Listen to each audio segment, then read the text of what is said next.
Morning. We've been misled, friends. They're just not true. And yet over and over and over again, we so often fall for them. Now, what's the them that I'm talking about? I'm talking about if I just had this, or if I just had that, then I'd be happy lies that saturate our society, bombard us on the social medias, and fuel our consumer-driven economy. You know the kind of lies I'm talking about. I'm talking about those lies where we're told by others, or lies that we may even tell ourselves, that if we just had that new gadget, if we just had the latest model of this particular product, if we just had that new car, if we just had that house, if we just had that guy or that girl, if we just landed that job, if we were just so much taller, if we were just a little bit less, around the waist, if we just had so much in our bank account, if we could just go on vacation there, if my life were just a little bit more like that person whose post I just read, those lies that go on and on to infinity, that say if we just had this or just had that, I'd be happy lies. And what's so really sad in all this is so many of us just fall for them. We fall for them only to find after we've fallen for them that they really did not deliver on the happiness that they had promised or the happiness they thought they would bring us. I'm not saying we won't find any happiness in the things I've mentioned. I'm not saying that at all. I mean, we can, we will, and we probably will find a measure of happiness. But none of those things that I've mentioned bring a complete, perfect, and lasting happiness. Just take, for instance, that new house purchase. Let's say you thought, man, we get this new house, it's going to make me happy. Now, let's say you buy the house. What happens then? Well, at first, you're probably elated. You're probably thrilled with your purchase. And then you're thinking, oh, this is great. This is great. We got the house we wanted. And you're happy as you move in. And maybe you find a lot of pleasure and you seem to really enjoy, repainting some of the rooms, putting your things in the new locations that you envisioned when you did the walkthrough of the house, and after you're thinking, this is going to be great. Maybe you enjoy grilling, burgers for the first time on that new patio or planting flowers for the first time in what is now your first own yard. But then after a while, what happens? The newness wears off, doesn't it? And you aren't as excited to walk through the front door anymore. And the next thing you know, the water heater breaks and it needs replaced. The roof begins to leak. Weeds establish themselves in that flower bed. And then at the same time, month after month after month after month, after year, mortgage payments. And then, wait a minute, what's this in the mail? A letter from the city. Yay, they raised my property taxes again. There's normally two ways those, if I had this or I had that lie, there's just normally two ways those things play themselves out over the course of time. On the one hand, you have those people who get that thing, who land that job, who take that trip, who buy that computer, and so on. And in their case, they have that initial joy over it, but they soon learn that thing or that relationship that they pursued or wanted so badly, while it did bring, in fact, some happiness, it did not bring complete, perfect, never failing, unending happiness, which was, in fact, what they were craving deep down, even though they may not have realized it. Then on the other hand, there are those people who don't get that thing, who miss out on the purchase, who don't establish that relationship. They aren't able to go on the trip and so on, and who never seem to work it out. That thing that they had desired so much, or that relationship they had hoped to have, which never neutralized, who never seemed to work it out, that even if they had gotten those things would never have given them the complete, perfect, lasting happiness that their soul truly craves. And what unfortunately so often happens with that person is that they allow themselves to become perpetually miserable. And they go through life day after day feeling as if life's been unfair to them and God's given them the short end of the stick. Matthew Kelly, in his book, The Biggest Lie in the History of Christianity, writes, he shares these thoughts. He says, "We yearn for long-term happiness, lasting happiness. And when it comes down to it, that itch is a yearning for joy, which transcends simple happiness." And a few sentences later, he writes, "Sooner or later, we realize that what the world has to offer is simply not enough to satisfy us." C.S. Lewis wrote these compelling words, "If I find in myself a desire which no experience in this world can satisfy, the most probable explanation is that I was made for another world." You know, we began last week a study of the New Testament book of Philippians. That's Paul's ancient letter to the Christians living in Philippi. And we're going to continue that this morning. And I believe the verses we're going to dig into this morning reveal that the Apostle Paul not only came to realize that what the world has to offer is simply not enough to satisfy us. These words we're going to look at today also reveal that Paul was able to face tough times with joy for several different reasons. One of them being he understood that when his time on this world came to an end, Jesus would welcome him to a new world. The things we find Paul doing in these verses, which enabled him to face tough times with joy, friends, we can do these things too. I encourage you to open a Bible or a Bible app to Philippians chapter 1. We're going to pick up this morning where we left off last week. We're ready for verse 12. Philippians chapter 1, beginning at verse 12. This is what Paul wrote. He says, "Now I want you to know, brothers, that what has happened to me has really served to advance the gospel. As a result, it has become clear throughout the whole palace guard and everyone else that I am in chains for Christ. Because of my chains, most of the brothers in the Lord have been encouraged to speak the word of God more courageously and fearlessly. It is true that some preach Christ out of envy and rivalry, but others out of goodwill. The latter do so in love, knowing that I am put here for the defense of the gospel. The former preach Christ out of selfish ambition, not sincerely, supposing that they can stir up trouble for me while I'm in chains. But what's it matter? The important thing is that in every way, whether from false motives or true, Christ is preached. And because of this, I rejoice. Yes, and I will continue to rejoice, for I know that through your prayers and God's provision of the Spirit of Jesus Christ, what has happened to me will turn out for my deliverance. I eagerly expect and hope that I will no way be ashamed, but will have sufficient courage, so that now as always Christ will be exalted in my body, whether by life or by death. For to me to live is Christ, and to die is gain." Okay, so here we have Paul, the Apostle Paul.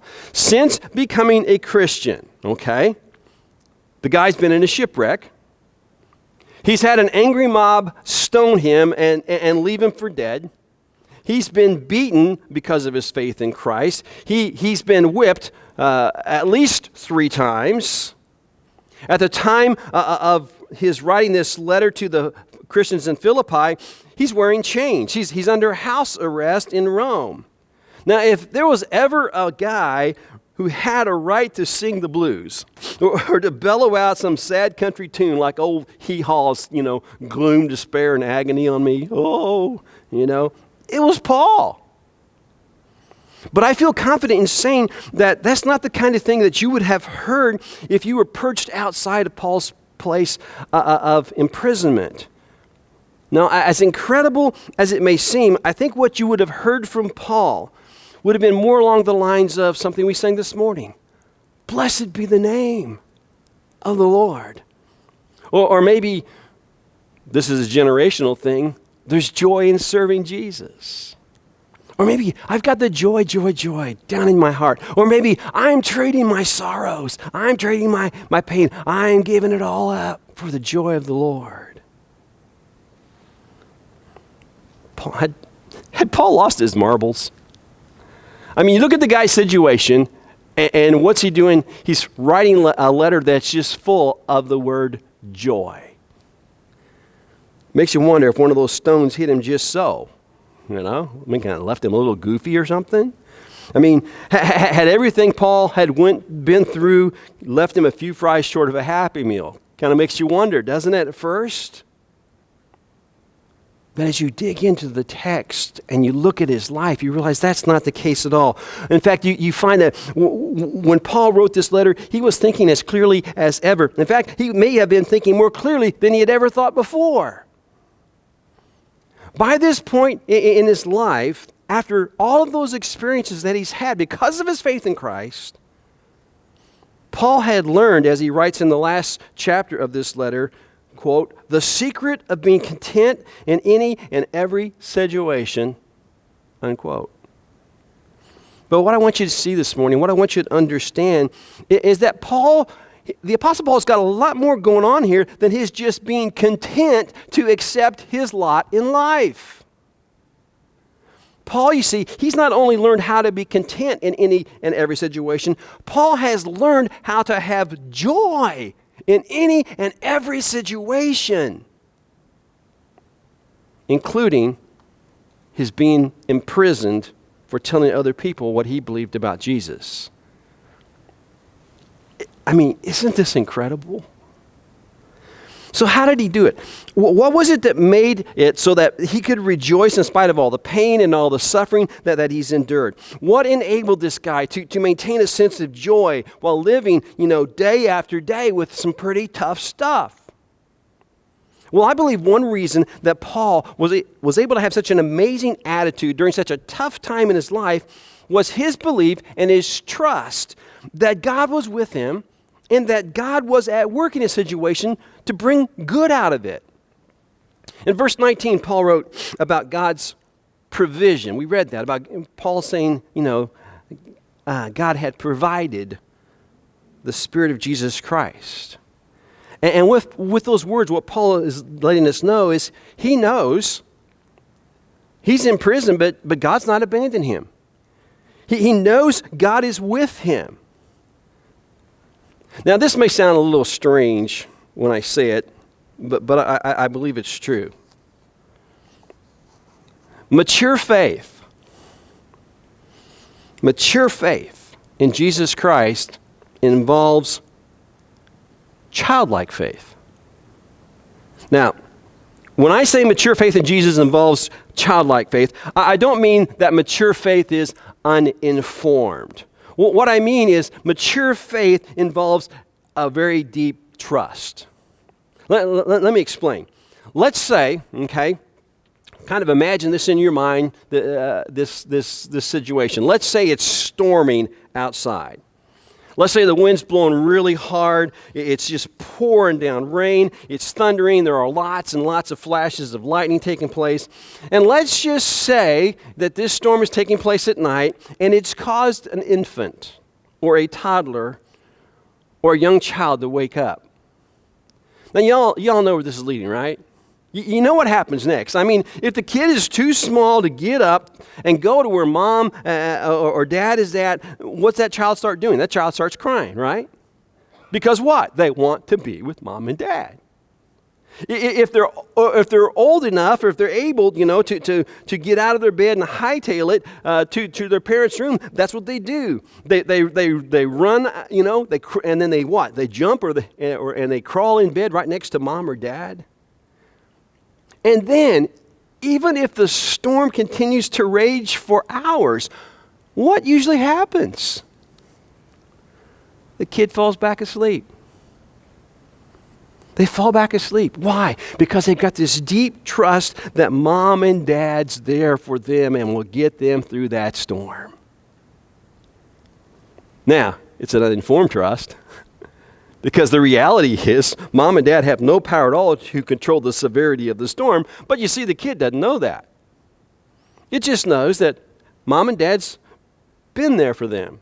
They've got this history of getting them through the storms, and so they had this deep trust, and they rest. Well, mature faith in Jesus Christ has that same childlike trust that Jesus will get them through life's storms. But it goes a step further in that mature faith in Christ is an informed faith. You see, mature faith in Jesus knows that Jesus is all-powerful. It knows that no matter what kinds of storms life may, throw at them, that Jesus can and He will deliver them through the storm. Their hope is that He'll do it immediately, or He'll do it soon.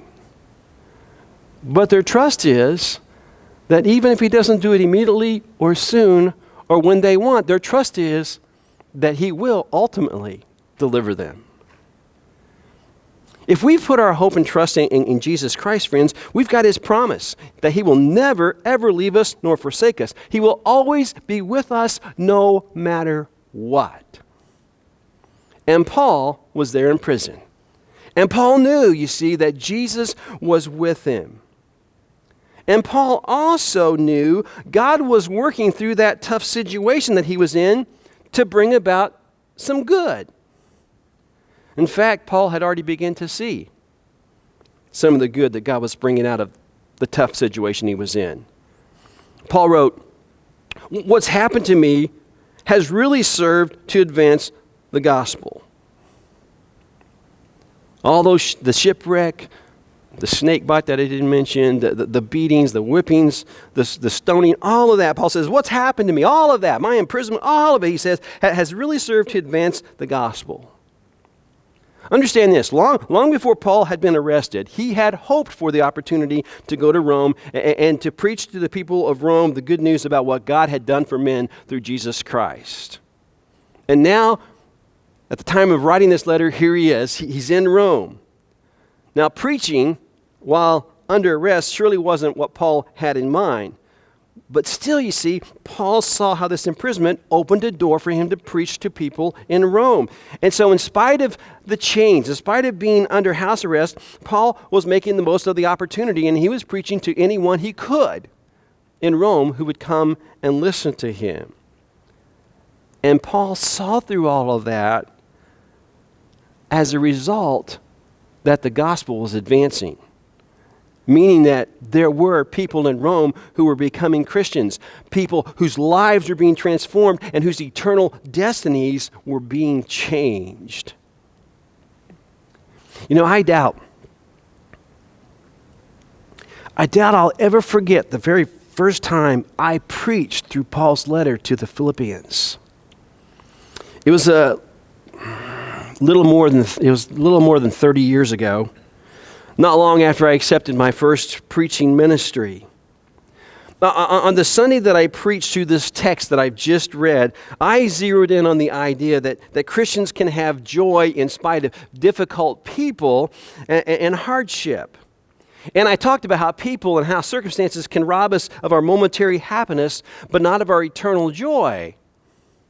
I never dreamed that morning when I was preaching that God would use that sermon and the time that I had spent studying for it to prepare my heart for what would happen later that day. You see, it was on that same Sunday, just hours after I preached on this passage that we've just read, that my mom was killed in a car accident. Now, like Paul, I can tell you, I was not happy about the circumstances that I suddenly found myself in. However, over time, I began to see that accident from a more eternal perspective. I mean, the moment I got the news, I knew that my mom's death meant her soul was with Jesus. And I knew deep down that that was a good thing. But you see, it was only with the passing of time that I began to see the promise of Romans 8:28 coming alive out of that tragedy. Paul wrote Romans 8:28 before he wrote this letter to the Philippians. And in Romans 8:28, Paul writes about this promise we have from God that he is at work in all things to bring about good for the people who love him. And just as Paul began to see how his imprisonment was being used by God to bring about good things, I began over time to see how God was working through my mom's death to bring about some good things in our family and good things in my ministry to others. You see, that accident, I saw over the course of time how that accident became the catalyst that led one of my brothers and one of my uncles back into church. And I also saw how those tragic circumstances greatly increased my personal ability to minister to others during their times of loss. Paul saw how God was working through this tough stuff he was facing. He saw how God was using it to advance the gospel. Paul also saw how God was working through his tough situation to encourage and empower other people. Paul wrote in verse 14, "Because of my chains, most of the brothers in the Lord have been encouraged to speak the word of God more courageously and fearlessly." You know as well as I do, it's tempting to throw in the towel when things begin to get hard. But it's especially tempting to call it quits when we're thinking, this is impossible. This just can't be done. On the other hand, we know, right? We know that we're more likely to give extra effort. We're more likely to try to stick things out when someone shows us that the thing that we're attempting isn't impossible, but that it in fact can be done. Back in my high school days, Mr. Martinez, the wrestling coach, had a not-so-common hands-on approach to the team's conditioning efforts. Now, I personally did not go out for wrestling. I went out for baseball, basketball, and track. And none of the coaches that I had the same type of approach. The coaches that I had, they took what I call the sideline approach to the conditioning process. They'd stand at the side of the gym floor. They would stand, next to the track. They'd stand at the baseline on the ball field, and they'd bark out orders and they'd blow their whistles. But not Coach Martinez. He didn't just tell the guys to run. He ran with them. He'd line all the guys up. He'd blow his whistle. And instead of saying, "Go, boys," he'd say, "Let's go, boys." Or maybe I wasn't there. Maybe he said, "Let's go, men." Probably. But then what he would do is he would lead the pack. He would set the pace for the best runners. And then after a while, running with the best runners, he'd kind of drop back into the middle of the pack. And then he'd start encouraging and talking to the guys in the middle of the pack. Come on, keep it going, let's go, we can do this, you can do this. And then, after he'd ran with them for a while, he'd drop to the back of the pack. And he'd be back there with the slowest runners, and he'd be encouraging them and talking to them and trying to get them to do their very best. And then what the guy would do is he would make his way back to the very front. Catch up with the guys in the front and just start getting in front of them. And then turn around and say, "Hey, come on, guys, we can do this, you can do this." And he'd just run in front of them. And then he'd go back and forth from the back to the front, time and time again, as they would run, 3 or 4 miles. One little detail I left out that kind of adds a whole new appreciation to Coach Martinez's efforts was the guy did all that running from the front to the back and front to the back while wearing a lead jacket. Some people thought the guy was crazy. All I can say is his approach worked, because within a few years, our wrestling team members went from being, unknowns to being state contenders.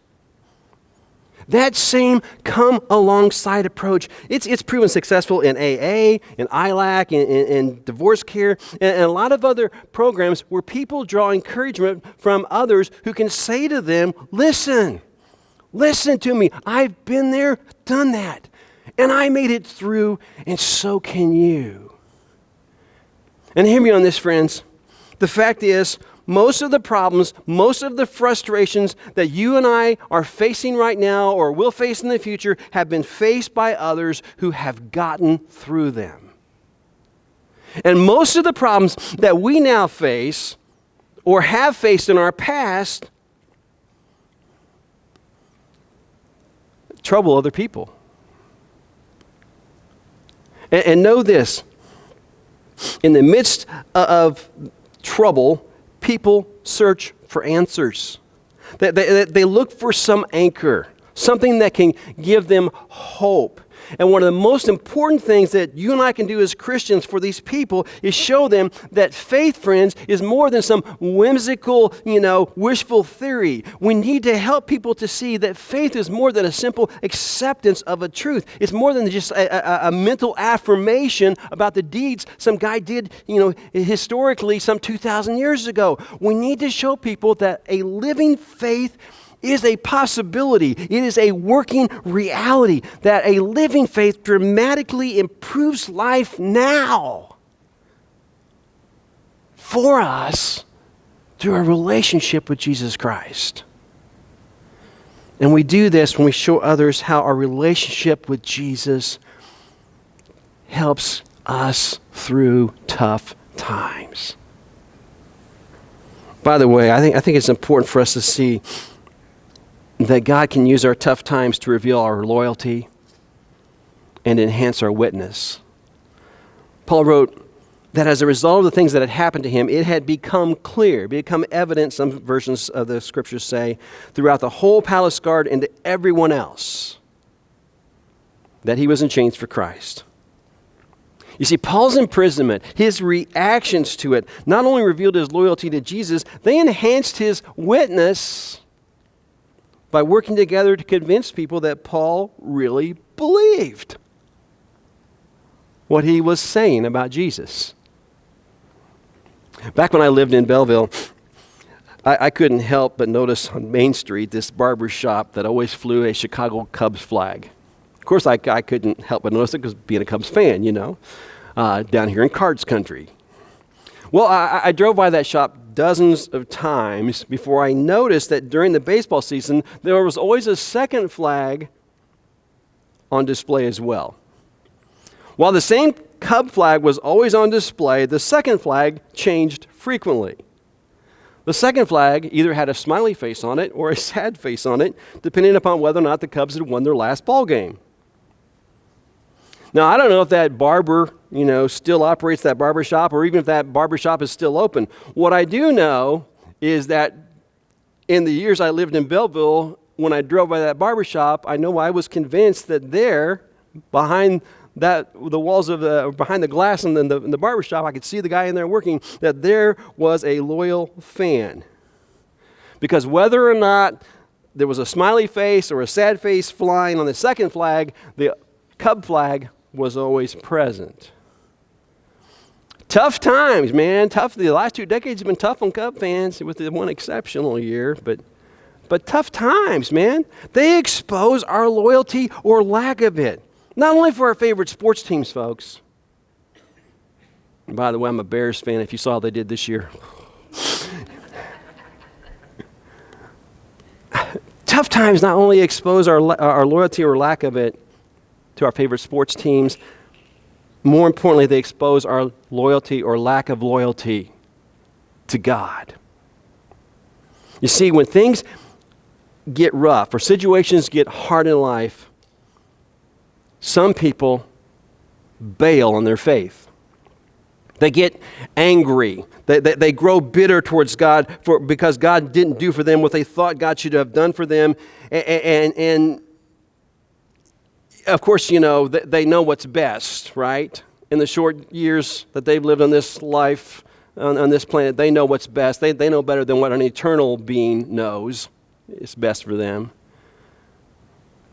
They question God's goodness. They deny his promises. They drop out of church. And then some of them go even further and not only walk away from the faith, but they begin to blast the faith.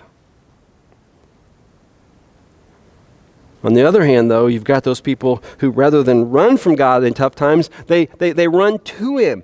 They search the Bible more diligently. They pray more frequently with greater intensity. And this is the kind of response, you see, that Paul made. Instead of dropping out of the faith race, Paul becomes all the more determined to hang in there and finish it. And the fact of the matter is, people notice. And people often admire that kind of faithfulness in other people. And folks, listen to me, that kind of loyalty adds weight to your words. It enhances our witness. When our colors continually fly for Christ, when people know that we are sticking with the man from Galilee, not only when life's all warm and fuzzy, but also when it's cold and hard, they're not going to be asking us if we believe in Jesus because they'll be convinced of that already. What they'll be asking us is, why? Why do you stick with him? What is it about him that makes you want to keep believing in him even though you're going through that? And you see, through all of that, the doors of our sharing the message of Christ will open up to us, just as they did for Paul while he was in prison in Rome. Now, I think, though, something that Paul did which really supercharged his ability to find joy in his tough situation, I think it was this. He believed God's promises, which assured him that for followers of Jesus, tough times are temporary. What we're talking about is the fact that Paul lived in the present while keeping eternity in mind. I believe that prior to this moment in his life, I believe Paul had heard about Jesus' promise, where Jesus told his disciples, hey, in this world, you're gonna have trouble. But don't despair because I've overcome the world. And I believe that Paul was convinced that in the end, God would in fact have the final say. Paul trusted he was not going to be disappointed by the faith he had put in Jesus. Paul believed that if he lived for Jesus during his lifetime on earth and he remained faithful to Christ no matter what happened, no matter how often or how severe the storms of this life became, he believed that when his life on earth came to an end, Jesus would give him something immeasurably better than the best he had ever experienced in this life. Paul wrote in verse 21, "For to me, to live is Christ, and to die is gain. For to me to live is Christ, and to die is gain." To die is gain. To die is gain. Well, that is such an incredible countercultural way of thinking, isn't it? To die is gain? What did Paul mean, to die is gain? I mean, what gain did Paul see that he would get upon his death? Paul saw that when he died, all of his troubles would be gone, and in their place, he would receive unimaginable blessing after blessing after blessing. You don't have to take my word for it, though. I mean, obviously, Paul's not saying that directly in this particular passage. But Paul does say it. At least he says something very much like that, what I've just said, in a letter that he wrote on another occasion. Here's what Paul wrote in 2 Corinthians chapter 4, verse 17. Paul said, "For our light and momentary troubles." Again, think of what this guy's been through. Shipwreck, bit by a poisonous snake, whipped 3 times, 39 lashes each time. Stoned and left for dead, rejected by friends, falsely, unjustly imprisoned. And he said, he's calling them our light and momentary troubles. He says, our light and momentary troubles are achieving for us an eternal glory that far outweighs them all. In the sermon series titled Room for Doubt, I came across these thoughts. And I wasn't exactly sure who wrote the message, so I'm just crediting that particular series. But here's what I found. It says, think of it this way. Let's say that on the first day of this year, you had an awful, terrible day. You had an emergency root canal at the dentist, and they ran out of painkillers. You crashed your car and you had no insurance. Your stock portfolio took a nosedive. Your spouse got sick. A friend betrayed you. From start to finish, it was like the title of that children's book, Alexander and the Terrible, Horrible, No Good, Very Bad Day. But then, every other day of the year turned out to be incredibly terrific. Your relationship with God is close, it's real, it's intimate. A friend wins the lottery and gives you $100 million of it. You get promoted to your dream job. Time magazine puts you on the cover as Person of the Year. You have your first child and he's healthy and strong. Your marriage is idyllic. Your health is fabulous. You get a 6-month vacation in Tahiti. And then next year on New Year's Day, somebody says, so how was last year? You'd say, it was great. It was wonderful. And they'd say, but didn't it kind of start out bad? I mean, didn't you go through a lot of trouble that first day? And you'd think back and you'd say, you're right. That really was a bad day. No denying it. It was extremely difficult at the time. It was hard. It was painful. But when I look at the entire year, when I put everything in context, it's been a great year. The 364 terrific days far outweigh the one bad day. By comparison, that day sort of fades away. And then the writer of that message added, I believe that's a good analogy for what believers will experience for all eternity with God. Listen, he writes, this is not to deny the reality of your pain in this life. It might be terrible. It might be chronic. Maybe you're suffering from a physical ailment or a heartache at this very moment. But in heaven, he writes, after 654,484,440 days of pure bliss, with infinitely more days of bliss yet to come, if somebody asks you, so how has your existence been? You'd instantly react by saying, it's been absolutely wonderful. Words can't describe the joy and the delight and the fulfillment. And if they say, but didn't you have a tough time before you got here? You'd probably think back and say, yeah, it's true. Some of those days were painful. I can't deny that they were difficult. In fact, they were really bad. But when I put them into context, in light of all of God's outpouring of goodness to me, those bad days aren't even worth comparing with the eternity of blessing and joy that I am now experiencing. And so now, friends, I ask you, and by I mean I, and not the writer of that last illustration, I ask you, is it impossible for you to find joy in tough times? And the answer is, of course, no. It's not. Paul did it. Others have done it, and you and I can too. And we can, you see, find joy in tough times if we will remember when trouble shows up at our doorstep and we find ourselves facing tough times that yes, even then, folks, we can find joy if we'll remember that God is with us. That God's going to bring something good out of it, and that for followers of Jesus, the tough times are temporary. At this time, I'm going to ask you to stand.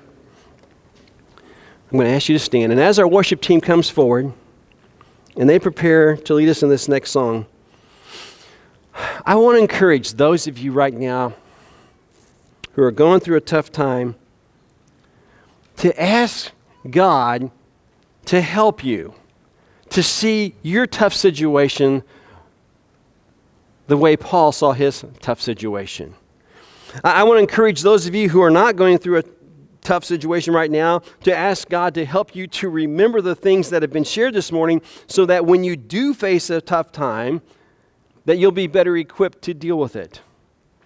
And I want to encourage those of you right now at this moment who have friends or coworkers going through some tough times to ask God to give you the opportunity to share some of these things that you've heard.